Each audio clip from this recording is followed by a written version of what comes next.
आपकी नौकरी नहीं है तो भैया आपकी घर में रिश्तेदारी तो बहुत दूर की बात है, घर में भी कोई इज्जत नहीं करता है। बाहर के बच्चों को ओपन चैलेंज दे रखा है कि मतलब बाहर का बच्चा आए, फाइट करे, इधर के बच्चे को मार दे और सीधा सिलेक्शन लेके चले जाए। शादी बहुत बड़ा फैक्टर है, नौकरी नहीं।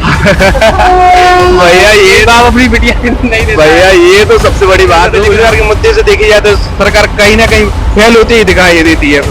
एक चीज मैं बोलूंगा कि आपने जो 45 साल 25 साल में अचीव किया है वो आप एक 25 साल के बच्चे में ढूंढना चाहे कभी नहीं मिलेगा। जब आप शिक्षा के क्षेत्र में आप काम करोगे ना तो बेरोजगारी खत्म होगी तो अपने आप महंगाई दर भी खत्म हो जाएगी। एक विद्यार्थी का धर्म जातिवाद सब उसकी शिक्षा होता है। यूपी में 18 से लेकर 27 और 28 साल तक के बच्चे बेरोजगारी ही थे क्योंकि आज के टाइम में जातिवाद इतना फैला रखा है, वो भी अंधविश्वास की वजह से। तो जो जाति धर्म कुछ नहीं है, सबसे बड़ा धर्म है मानवता। इंसान इंसान होता है चाहे वो किसी भी कास्ट का रहे। जब घर में किसी को ब्लड की आवश्यकता पड़ती है जब कोई नहीं देखता कि भाई ये फलाना है कि हिंदू है कि मुस्लिम है, जो कोई भी है, तो उस टाइम तो बड़े शौक से कहते थे कि मुझे तो बस ब्लड चाहिए। अच्छा ये तो पूछे नहीं, पेपर कैसा गया भैया आप हमारी खुशी से अंदाजा लगा ही लीजिए। जैसा कि हम सभी जानते हैं कि यूपी में इन दिनों पुलिस भर्ती की परीक्षा के लिए लगातार दिन पर दिन 23, 24 और 25 उसके बाद 30 और 31 को एग्जाम सेंटर्स यूपी में बनाए गए हैं, जिनके चलते परीक्षार्थी दूर दूर से पेपर देने के लिए आ रहे हैं। क्योंकि जो परीक्षा केंद्र है वो अन्य जिलों में बनाए गए, जिन कारण से इन लोगों को यहाँ पर आना पड़ा है। और आपको बता दें कि अभी तक तमाम अफवाहें उड़ाई गई कि पेपर लीक हुआ है, लेकिन ऐसी कोई भी किसी तरीके की कोई समस्या अभी तक नहीं आई है। आगे क्या होगा वो तो देखने वाली बात होगी, लेकिन आपको बता दें कि अभी तक कई संदिग्धों को पकड़ा गया, उसके साथ 29 FIR अब तक दर्ज की जा चुकी हैं। आपको बता दें कि जिस तरीके से यहाँ पर छात्र हमारे बीच है, ये दूर दूर अन्य जिलों से आए हैं और कितनी मेहनत करते हैं और कितनी मेहनत के बाद यहाँ पर आए हैं और उसके बाद यहाँ पर रात गुजारेंगे। किसी का पेपर कल सुबह पाली में होगा या दूसरी पाली में होगा, उसके लिए कितने इंतजार करते हैं। अगर इन अभ्यर्थियों के साथ परीक्षा लीक जैसी समस्याएं आती हैं तो सोचिए किस तरीके से मेहनत करने के बाद इन लोगों पर क्या गुजरती होगी। हमारे साथ बहुत सारे छात्र यहाँ पर हैं, अन्य जिलों से आए हैं, उनसे बातचीत करेंगे और समझेंगे कि आखिर कितनी ज्यादा उन्हें समस्याएं होती हैं और किस तरीके से वह पेपर देने यहाँ पर आए हैं। हमारे साथ देखिए कुछ स्टूडेंट्स हैं, एक अच्छे स्मार्ट से स्टूडेंट है, उनसे बातचीत करेंगे। क्या नाम है भैया? मेरा नाम आशीष कुमार है। आशीष जी, जैसे कि पेपर चल रहा है इन दिनों, तो पेपर देने आप लोग आए हैं, कौन से जिले से आए हैं? भैया हम लोग ललितपुर उत्तर प्रदेश से आए हुए हैं। ललितपुर से आए। जी भैया। तो जैसे गवर्नमेंट की तरफ से बहुत सारी व्यवस्थाएं की गई हैं, बसें फ्री की गई हैं, ट्रेन में क्या, ट्रेन की जानकारी में क्या फ्री है या कुछ? भैया ट्रेन तो कोई फ्री नहीं है, भागम भाग और इतनी भीड़ भाड़ भरी हुई है। भैया एडजस्ट करके जैसे भी आते हैं तो भाई अब एग्जाम है तो परेशानी तो झेलनी पड़ेगी। और बस का भैया ऐसा है कि इतना दूर है तो भाई बस के साथ ना सफर करना मुश्किल हो जाता है। अच्छा ये बताइए कब से तैयारी कर रहे हैं एग्जाम? भैया हमें 2 साल हो गया कंटिन्यू। जी भैया। इसके पहले जब आपने परीक्षा दी है, लीक हो गई, कैसा लगा? भैया बहुत ही बुरा लगा था। मेरा 17 फरवरी की पहली शिफ्ट में था और मेरे जो मार्क्स थे 119 थे और माइनस मार्किंग करके 115 आ रहे थे, जो कि हमारे रियल स्कोर था। तो मैं बड़ा ही बुरा लगा था क्योंकि जो लीक हुआ था 18 तारीख की सेकंड शिफ्ट का हुआ था। इसके पहले 2018 में भी लीक हुआ था। तो माननीय हमारे सीएम साहब ने जो शिफ्ट लीक हुई थी सिर्फ उसी का री एग्जाम करवाया था। तो मुझे लगा था हो सकता है इस बार भी वैसा ही करवाएं, शायद 18 की सेकंड शिफ्ट का लीक हुआ तो उसी को ही दोबारा से करवाएं। लेकिन उन्होंने आप कुछ भी मान लीजिए, या तो बच्चों का समर्थन या चुनाव का प्रेशर जो भी रहा, तो उन्होंने चारों शिफ्ट कैंसिल करी और पुनः निष्पक्ष तरीके से और बड़े ही कड़े प्रशासन और उसके साथ ही उन्होंने निष्पक्ष तरीके से करवाई है, ये परीक्षा करवाई है। अच्छा ये बताइए जैसे एग्जाम चल रहा है 60,200, हाँ 60,200 भर्ती है, लेकिन जो अभ्यर्थी हैं विभिन्न प्रदेशों से हैं, हमारे यूपी से नहीं अन्य प्रदेश से भी उन्होंने डाला है। लगभग 40 से 45 लाख के आसपास अभ्यर्थियों ने आवेदन किया है। 45 एक रेशियो मान के चल रहा है, हम 45 लाख से ज्यादा कह रहे हैं। तो क्या लगता है कितना चुनौती हो जाएगी? भैया देखिए जितना एक तो प्रेशर इतना ही है कि सबसे बड़ा अपना उत्तर प्रदेश ही है, 75 जिले जिसमें आते हैं, तो हर जगह से कोने कोने से स्टूडेंट आए हुए हैं। इसके अलावा अदर स्टेट से भी आए हैं तो थोड़ा सा परेशानी हो रही है। लेकिन अगर जो सही तरीके से जिसने तैयारी की हुई है तो उसे कोई परेशानी नहीं होगी। अब जैसे भैया मुझे ही मान लीजिए, मैं घर से बोल के आया था, मेरी कंपटीशन तो बढ़ेगा क्योंकि 45 लाख एक बड़ा रेशियो होता है, वैकेंसी हमारी 60,000 के समथिंग है, तो कंपटीशन तो बढ़ना ही भैया। अगर जिसने तैयारी सही से की होगी तो उसके लिए कोई कंपटीशन भैया बढ़ा हुआ नहीं है। क्योंकि भैया क्या है, मैं बताना चाह रहा हूँ अपना पर्सनली एक्सपीरियंस। देखिए अभी तक जो 3 दिन पहले हुआ है, 23, 24, 25 को, तो भैया तकरीबन 6 लाख बच्चों ने पेपर छोड़ दिया, और 30, 31 जो आज हुई है, और इनमें 1 से 1.5 लाख आज भी छोड़ेंगे।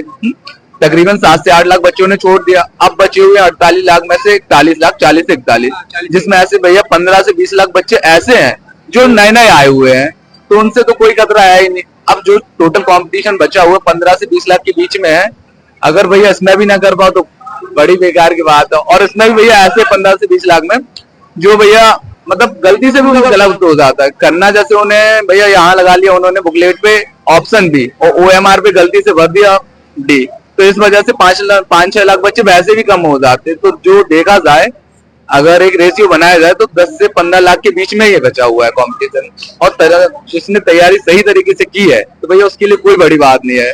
60 लाख के मन में यह आंकड़ा नहीं लगा कि हमें 45 लाख में कंपटीशन, हमें 15 से 20 लाख में कंपटीशन करना है। भैया मैं तो वो भी नहीं काउंट करता हूँ, मुझे सिर्फ अपनी एक सीट से मतलब है। और मैंने भैया अपनी जो मेरी कोचिंग है, तो भैया मैंने लास्ट टाइम भी कोचिंग में भरे मतलब 500 बच्चों के सामने बोला था कि सर 110 पे होगा, 120 पे होगा, 130 पे भी छीन कर लेकर आएंगे सिलेक्शन। और इस बार भी वही दावा करके जा रहे हैं भैया 60,244 में से एक सीट मेरी पक्की है। बहुत खुश हो। क्या नाम है भैया? ये हमारा जनार्दन मिश्रा नाम है। एग्जाम देने आए हैं। क्या जनार्दन मिश्रा। जनार्दन जी बताइए, एग्जाम देने आए हैं, यहाँ पे रात गुजार रहे हैं। हाँ, यहाँ पे रात तो गुजारनी पड़ेगी। क्या कुछ एक्सपीरियंस रहा अभी तक? जहाँ आप घर से चले, घर से निकलने के बाद तो मान के चलिए मुश्किलें शुरू हो जाती है घर से निकलते ही, तो अभी तक कैसा क्या रहा? नहीं, अभी तक तो ठीक रहा। फिलहाल हम वहाँ लखीमपुर खीरी से आए हैं। वहाँ से बस मिल गई थी, वहाँ से फिर यहाँ लखनऊ उतरे, वहाँ लखनऊ में फिर बस मिल गई, वहाँ सीट मिल गई थी। तो आज तो कोई परेशानी नहीं हुई है विशेष। गवर्नमेंट की जो ये स्कीम है बस से फ्री आने की, ठीक है, ठीक लग रही है। ठीक, क्योंकि बहुत सारे लड़के होते हैं जो पैसे फूकते हैं, उसके बाद पिछले जिस तरीके से पिछली बार मौका नहीं था हम लोगों ने। पिछली बार मिला था। अच्छा, चलिए बढ़िया। क्या नाम है आपका? भैया विकास प्रकाश। विकास विकास विकास जी कहाँ से आए हैं? ललितपुर। आप भी ललितपुर साथ ही में आए थे? भाई हम लोग। अरे वाह। तो यहाँ रात गुजार रहे हैं, कुछ एक्सपीरियंस शेयर कीजिए। कब से बैठे हैं? बैठे थे, एक्चुअली हम लोग का एग्जाम हो चुका है, मतलब ट्रेन का इंतजार कर रहे हैं, घर जाने के लिए इंतजार कर रहे हैं। लेकिन इसमें हम बात करें तो थोड़ा सा रहने की व्यवस्था में बड़ी समस्या का सामना करना पड़ा विद्यार्थी को। लेकिन कुछ सुविधाएं समाज सेवियों ने आगे भी की है, जैसे अखिल विद्यार्थी परिषद ने किया, बजरंग दल ने भी की। मतलब उन्होंने जो रहने की सुविधा की है उससे तो विद्यार्थियों के लिए कहीं ना कहीं बहुत एक अच्छा राहत मिला है। एक रात गुजारेगा बैठ के, भाई खाना पीने का तो हर कोई इंतजाम करता है, लेकिन उसके एक रात गुजारने के लिए सबसे बड़ी समस्या चुनौती होती। उसके लिए विद्यार्थी परिषद ने जो आके काम किया, बहुत उनके धन्यवाद के पात्र हैं। सराहनीय काम है। आपसे बात करेंगे। उससे हम लोगों को बहुत प्रसन्नता मिली कि जब हम रात को 10-12 बजे जब यहाँ पर पहुंचे, उनको कॉल की। सबसे बड़ी बात है कि एक अजनबी इंसान का रात को 12 बजे कॉल उठाना भी एक बहुत बड़ी बात है। उन्होंने बहुत उठा के और बोला भैया जी आप जवाहर चौक तक आ जाइए, वहां से हम खुद रिसीव कर लेंगे। उन्होंने रिसीव करा, बढ़िया लेटा आया, बढ़िया पूरा फुल व्यवस्था करी। इसके लिए हम अखिल विद्यार्थी परिषद का बहुत बहुत धन्यवाद भी देंगे, बिल्कुल तहे दिल से। आप लोग जुड़े हुए हैं? नहीं जुड़े, हम लोग जुड़े नहीं है, लेकिन उनकी सेवा देख के लगा कि हाँ उनका काम जो सराहनीय है काम है। ये अच्छा की जगह नहीं, हर जिले में जहाँ जहाँ एग्जाम हो रहा है हर जगह RSS और समाज सेवी आगे बढ़ चढ़ के आ रहे हैं, और विद्यार्थियों के लिए हर प्रकार की सुविधा वो लोग मुहैया करवा रहे हैं। इसके लिए भैया उन लोगों का बहुत ही बहुत धन्यवाद। हम लोग रात में 12 बजे भैया को कॉल किया, भैया हम लोग आ चुके हैं, आप बता दीजिए। भैया ने तुरंत लोकेशन भेजी कि आप आ जाइए, हम लोग खुद मिल जाएंगे। हम लोग जैसे ही वहां पहुंचे, एक लड़का साथ में आया, उन्होंने एंट्री करवाई। भैया पूरे बहुत ही अच्छे तरीके से गद्दे बिछे हुए थे। उन्होंने कहा भैया आप रुक जाइए। रात भर हम लोग वहीं रुके, नहाया, खाना पीना खाया। इसके बाद उन्होंने बोला आपको शाम तक रुकना है, कल तक रुकना है, जितने टाइम तक रुकना, बड़े आराम से रुके रहो, और फ्री ऑफ कॉस्ट था भैया, 1 रुपया कोई चार्ज नहीं लिया इस बात। तो मैं जो आने वाले हैं जो स्टूडेंट कल जिनका एग्जाम है, तो मैं उनसे यही बात बोलूंगा, भैया यहाँ रुकने से अच्छा आप एक बार उन्हें कॉल कर लीजिए, या अपने किसी मित्र से, रिश्तेदार से, किसी भी RSS कहीं से भी अगर आपको किसी का भी नंबर मिलता है तो आप उनसे एक बार कॉल करिए। वो आपको जरूर आपसे हर प्रकार से, जिस प्रकार से हो सकती है उस प्रकार से मदद आपको मुहैया करवाएंगे। अच्छा, आपका अगर पुलिस में जब सिलेक्शन होता है तो देखिए उम्मीदें बहुत सारी होती हैं और कुछ करने का एक जज्बा होता है, तो क्या कुछ सोच रखा है? भैया अभी तो देखिए हम देखिए आज की जो कंडीशन है तो मैं उस आधार पे बताना चाहूंगा कि आज के टाइम में ना भैया नौकरी बहुत ही बड़ी बात हो जाती है। अगर आपकी नौकरी नहीं है तो भैया आपकी घर में रिश्तेदारी तो बहुत दूर की बात है, घर में भी कोई इज्जत नहीं करता है। तो सबसे पहला ऑप्शन दिमाग में यही चलता है कि किसी प्रकार से नौकरी करनी है जिसमें घर में इज्जत मिल सके। शादी बहुत बड़ा फैक्टर है नौकरी नहीं। भैया ये आप अपनी बिटिया नहीं देता भैया ये तो सबसे बड़ी बात है, लेकिन हाँ भैया एक चीज मैं बोलूंगा कि जितने भी भैया अगर शादी करने के लिए लड़के ढूंढ रहे हैं तो आप एक चीज आप कभी उनसे वो मत बोलिए, क्योंकि आपने जो 45 साल 25 साल में अचीव किया है वो आप एक 25 साल के बच्चे में ढूंढना चाहे कभी नहीं मिलेगा। तो ये चीज आप गलत आकलन मत करिए कि भैया पेरेंट्स के लिए एक मैसेज है। हाँ जी, लड़की के पेरेंट्स के लिए बिल्कुल भैया उनके लिए। क्या नाम है भैया? हमारा नाम है पवन कुमार। एक बार दे आए हैं कि देने जा रहे हैं? दे आए दे आए। हाँ, तो आए घर से शुरू हुआ स्ट्रगल कैसे क्या रहा? स्ट्रगल जैसा हमारे भाई लोगों ने बताया सब साथ ही में हैं। हाँ, लेकिन एक एग्जाम पे बात करना चाहेंगे। जैसे अपने यहाँ यूपी से भी अदर स्टेट में बच्चे एग्जाम देने जाते हैं तो वहाँ एक लोकल जीएस का पोर्शन एक अपने पर्टिकुलर बच्चों के लिए बहुत अच्छा वेटेज करके रखते हैं जिससे उनको लिए बेनिफिट मिले। लेकिन यूपी में ऐसा कहीं देखने को नहीं मिलता है कि एग्जाम कोई कंडक्ट करा रहे हैं। इक्वलिटी नहीं हो तो बाहर के बच्चों को ओपन चैलेंज दे रखा है कि मतलब बाहर का बच्चा आए फाइट करे, इधर के बच्चे को मात दे और सीधा सिलेक्शन लेके चला जाए। जैसे हम लोगों ने पिछली बार अभी एमपी में भर्ती दी थी, हम हमारे 69 नंबर थे। एमपी जीके के कम से कम 15 से 16 क्वेश्चन का वेटेज था और अपने यहाँ देखो यहाँ क्वेश्चन का वेटेज है कितना 1 से 2 8 से 9 क्वेश्चन 1 से 2 मतलब ये तो एक लोकल प्रदेश के विद्यार्थी के साथ खिलवाड़ है कि आप बाहर के विद्यार्थी को लेकर आ रहे हैं उसे वैकेंसी दे जाओगे, फिर यहाँ के बच्चे फिर कहाँ जाएं? फिर जेई को देखने को मिलता है कि अपने यूपी बिहार के बच्चे सीधे बाहर को पलायन करेंगे। अच्छा, जब से 17 से गवर्नमेंट बनी है बीजेपी की, रोजगार को लेकर के बहुत सारे सवाल उठते हैं। कल हमने बहुत से लोगों से बात की, वो चाहे टीचर वर्ग हो या फिर पुलिस, मतलब पुलिस में तो खैर काफी टाइम से भर्ती काफी दिन बाद आई है और 2019 से लगभग शिक्षक वर्ग में तो नौकरी ही नहीं आई कोई। तो उनका कहना था कि यूपी में पढ़े हैं, मतलब हमने कुछ सवाल किया कि पढ़े आप यूपी में हैं, उनका ये जवाब था कि बिहार में भी तो नौकरी मिल रही है वहां ले लें। जब हम यूपी में पढ़े हैं, यूपी के गवर्नमेंट जो है बीजेपी की सरकार सबका साथ सबका विकास बात करती है, तो यूपी के पढ़ने का बिहार में अगर मिल जाए तो मतलब हमारा मेन जो सवाल है वो ये है कि रोजगार को लेकर के कैसे क्या आप देखते हैं गवर्नमेंट को? तो अगर रोजगार के मुद्दे से देखी जाए तो सरकार कहीं ना कहीं फेल होती ही दिखाई देती है। क्योंकि तो जब हम अपने प्रदेश में कुछ करने का जुनून रखते हैं तो फिर हम बाहर प्रदेश में क्यों जाएं? जब हमारे प्रदेश में इतनी अच्छी सुविधा है, सब कुछ हमारे प्रदेश के अंदर अवेलेबल है, तो फिर हम बाहर क्यों जाएं? अच्छा, आप सब लोग यहाँ पे सब लोग पढ़े लिखे हैं, सब लोग आराम से।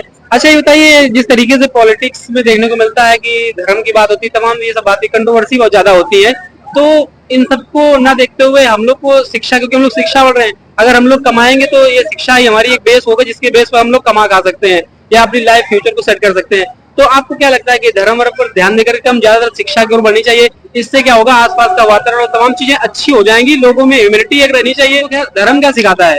ह्यूमैनिटी सिखाता है ना, मानवता। धर्म क्या लगता है कि जैसे वहाँ फैलाया जाता है हिंदू मुस्लिम फलाना ठिकाना तमाम चीजें, हालांकि मीडिया में खूब जम के होता है, तो क्या लगता है आप लोगों को शिक्षा होना चाहिए, उस पर ध्यान देनी चाहिए, रोजगार पर ध्यान देनी चाहिए, महंगाई को कम करना चाहिए? आप लोग पढ़े लिखे, आप लोग क्या सोचते हैं? हमारा तो पॉइंट ऑफ व्यू ये कहना चाहता है, जब आप शिक्षा के क्षेत्र में आप काम करोगे ना तो बेरोजगारी खत्म होगी, तो अपने आप महंगाई दर भी खत्म हो जाएगी। क्योंकि आज आप एक रेशियो देखो तो लगभग से लगभग अपनी 20 करोड़ के करीब जनसंख्या है उत्तर प्रदेश की, यूपी की ओनली 20 करोड़ की जनसंख्या, जिसमें से कम आप मान के चलो 1 करोड़ से 2 करोड़ के वर्ग विद्यार्थी वर्ग है। जो सबसे बड़ा फैक्टर है पूरे भारत में, सबसे ज्यादा विद्यार्थी कहाँ पाए जाते हैं? उत्तर प्रदेश में। और सबसे बड़ी बात तो ये है कि अपने यूपी में 18 से लेकर 27 और 28 साल तक के बच्चे बेरोजगारी ही थे। क्यों? उसका रीजन भी क्या है? अपने यहाँ प्राइवेटाइजेशन है ही नहीं है, मल्टीनेशनल कंपनी ही नहीं है प्रदेश के अंतर्गत। फिर यहाँ का बच्चा बाहर जाएगा, बाहर रहने का रहेगा ही, तो वो धीरे धीरे भाई सर्वाइव कर लेगा, पूरा जीवन भी सर्वाइव कर लेगा। फिर वो कहीं ना कहीं अपने प्रदेश का हिंसा की नजर से देखता है और जातिवाद फैलने का रीजन भी फिर यही हो जाता है। क्योंकि वो जब उसको मजबूरी थी, उसको जो समस्या थी, तो वहां के लोगों ने सहयोग ही नहीं करा। और इसलिए हम कह रहे हैं कि जो जाति धर्म कुछ नहीं है, सबसे बड़ा धर्म है मानवता। जब आप जब घर में किसी को ब्लड की आवश्यकता पड़ती है, जब कोई नहीं देखता कि भाई ये फलाना है, कि ये हिंदू है, कि मुस्लिम है, कोई भी है, तो उस टाइम तो बड़े शौक से कह देते कि मुझे तो बस ब्लड चाहिए। उस टाइम भी तो फिर जातिवाद देखो ना, उस टाइम तो नहीं देखते कि भाई तुम कुछ भी कहीं भी कैटेगरी से आ रहे हो, भाई तुम मुझे जरूरत है तो उसको तुरंत लेने पहुंच जाओगे। युवाओं के लिए फोकस मेन उनका रोजगार का करना चाहिए। युवाओं के लिए सबसे बेस्ट फोकस तो उसका रोजगार ही है। अगर उसके पास रोजगार नहीं होगा तो फिर क्या करे? माँ बाप उसको शुरू से लेके एंड तक पढ़ाते, किस लिए पढ़ाते? कि हमारे एक बच्चे के साथ आस लगी रहती कि कहीं ना कहीं जो नौकरी करेगा, कुछ भी करेगा, कम से कम हमें बुढ़ापे में एक सहारा बनेगा। मतलब जिस तरीके से हमने बच्चे को पाला, तो कम से कम उससे 50% क्राइटेरिया के साथ तो हमें सर्वाइव कर सके हमारा जीवन। फिर भी लेकिन फिर विद्यार्थी को देखो, आप देखो पूरे स्टेशन में लेटे हुए हैं, तो कम से कम सेंटर बनाए जाए, कम से कम इतने क्राइटेरिया के साथ सेंटर बनाए। जैसे आप लेटपुर से कानपुर सर्वाइव कर रहे हैं, मतलब हमारे मतलब लेटपुर के आज केवल एक ही ट्रेन है, गोरखपुर पुष्पक एक्सप्रेस। पुष्पक अकेली ट्रेन है, अभी इकलौती ट्रेन, मतलब लेटपुर से गोरखपुर यहाँ के लिए। अगर यही सेंटर जैसे हमारे आगरा साइड चला जाता, कोई दिक्कत नहीं। तो मतलब कम से कम सेंटर क्राइटेरिया ऐसा तो होना चाहिए जहाँ से आवागमन का रास्ता अच्छा ज्यादा हो। ये कई तादाद में ट्रेन हो, भले ही ट्रेन है, आपने एग्जाम स्पेशल ट्रेन चलाई है, लेकिन उसका जाने का कोई मतलब ही नहीं है। मतलब 4 बजे ट्रेन जा रही, बच्चों का पेपर छूटा 5 बजे, वो कैसे जाएगा? फिर यही रात गुजारेगा, तो उसे तो रात को जानना पड़ेगा। कोई संगठन या कोई अच्छा संगठन मिल जाएगा, वो आपको संगठन उन्हीं को मिल पाते जो एक्टिव हो। ऐसे हम कई लोगों को हमने भी बताया कि भाई अकल विद्यार्थी परिषद ने कई व्यवस्था कर रखी है, लेकिन वो कुछ जाना भी नहीं चाहते, क्योंकि कहीं ना कहीं एक डर लगा रहता है कि हमारे साथ कुछ घटनाएं न हो जाए। क्योंकि उत्तर प्रदेश कहीं ना कहीं आपरी घटनाओं में इन्वॉल्व रहता है, कि उन्हें डर लगा रहता है कि मतलब कहीं आउटसाइड स्टेशन आउटसाइड का तो उसके संग कोई घटना घट गई। लेकिन एक चीज तो है कि हम जो लीक पेपर हुआ था, उसके बाद सुरक्षा के इंतजाम काफी अच्छे रहे, और पुलिस प्रशासन ने भी जिस तरीके से सहयोग करा, वो बहुत काफी तारीफ के है। उन्होंने धर्म को और जातिवाद को लेके थोड़ी सी लाइन बोली थी, मैं कुछ लाइनें बोलना चाहूंगा। भैया, अगर आप विद्यार्थी जीवन में आए हैं पूरी निष्ठा ईमानदारी के साथ, तो सबसे पहली चीज तो आप धर्म जातिवाद भूल जाइए, क्योंकि एक विद्यार्थी का धर्म जातिवाद सब उसकी शिक्षा होता है। यदि आप शिक्षा ग्रहण करते हैं तो आप भैया वेल एजुकेटेड हो जाएंगे, तो आप खुद देखिए, इतने आपकी खुद मानसिक जो भाई सोचने की शक्ति है तो आप खुद बढ़ जाएगी, तो जातिवाद और ये धार्मिक तो खुद आप बिल्कुल होने लगेंगे। तो हम यही चाहते हैं भैया, सबको यही बोलेंगे कि भैया अगर आप विद्यार्थी जीवन में हो तो इन सब लफड़ों में ना पड़ो, किसी प्रकार की जातिवाद या धार्मिक उसमें ना जाए, आप सिर्फ अपनी पढ़ाई पे फोकस करें, वो ज्यादा जरूरी है। यदि आप भाई एजुकेटेड हो जाते हैं, पढ़े लिखे हो जाते हैं, तो आपको खुद समझ हो जाएगी कि भाई हमें मानव को मानव देखना चाहिए, इंसान को इंसान देखना चाहिए। क्योंकि आज के टाइम में जातिवाद इतना फैला रखा है, वो भी अंधविश्वास की वजह से। कुछ लोगों को इसकी जानकारी नहीं है, कुछ को अंधविश्वास है, कुछ पुरानी पार्टियों पे चले आ रहे हैं। हाँ जी भैया, अगर और आज के टाइम में भैया देखिए मैं बता रहा हूँ, अगर देखिए जैसे एग्जाम देने आ रहे हैं, इनमें से भैया मान के चलिए 60 से 65% बच्चे ऐसे हैं जिन्हें भैया बिल्कुल मन में वही भरा हुआ है जातिवाद का। अरे मैं ना इस कास्ट का हूँ, मैं इसके साथ नहीं जाऊंगा, उसके साथ नहीं जाऊंगा। यदि आप भैया वेल एजुकेटेड हो जाते हैं तो आप में खुद उतनी समझ आ जाती है। और भैया ऐसे नहीं, बहुत से IAS हैं, सिविल ऑफिसर्स हैं जो अपर कास्ट के हैं, लेकिन वो भैया देखिए इतने बड़े पद पे ओहदा पे होते हुए उनमें समझ आ चुकी कि भाई ऐसी चीज कुछ नहीं होती है, इंसान इंसान होता है, चाहे वो किसी भी कास्ट का रहे। तो विद्यार्थियों को इन सब चीजों में नहीं पढ़ना चाहिए किसी प्रकार के, ना ही अपने भविष्य के साथ कुछ करें, क्योंकि आज के टाइम में अगर आपने एक लाइन बोली तुरंत आपके ऊपर केस हो जाएगा। इससे अच्छा आप अपनी पढ़ाई पे फोकस करें, वो ज्यादा बेटर है भैया। हमारे साथ कुछ युवा हैं जो एग्जाम दे करके आए हैं। अच्छा, ये तो पूछे नहीं पेपर कैसा गया भैया? आप हमारी खुशी से अंदाजा लगा ही लीजिए, जब हमने चैलेंज करके बोल रहे हैं कि एक सीट हमारी पक्की है, तो फिर अच्छा ही गया होगा भैया। अब वर्दी पहन के मुलाकात हो आपसे, उम्मीद जब भी हो। तो हमारे साथ युवा थे जो कि पुलिस भर्ती के लिए पेपर देने आए थे, और उनकी संगठन जो संगठन है ABVP उन्होंने मदद करी, और बड़ा अच्छा लगा जिस तरीके से इनकी चेहरे की मुस्कान है। तो कॉन्फिडेंस तो खैर लग रहा है, क्योंकि जिस तरीके से जो कॉन्फिडेंस से कॉन्फिडेंस से ही झलक जाता है कि बच्चे का होगा। तो इनको आगे के लिए शुभकामनाएं, और जिस तरीके से इनका स्ट्रगल है वो सब आगे चल के सफल हो जाए। कैमरामैन मुकेश के साथ अनुज, UP वाइस न्यूज, कानपुर।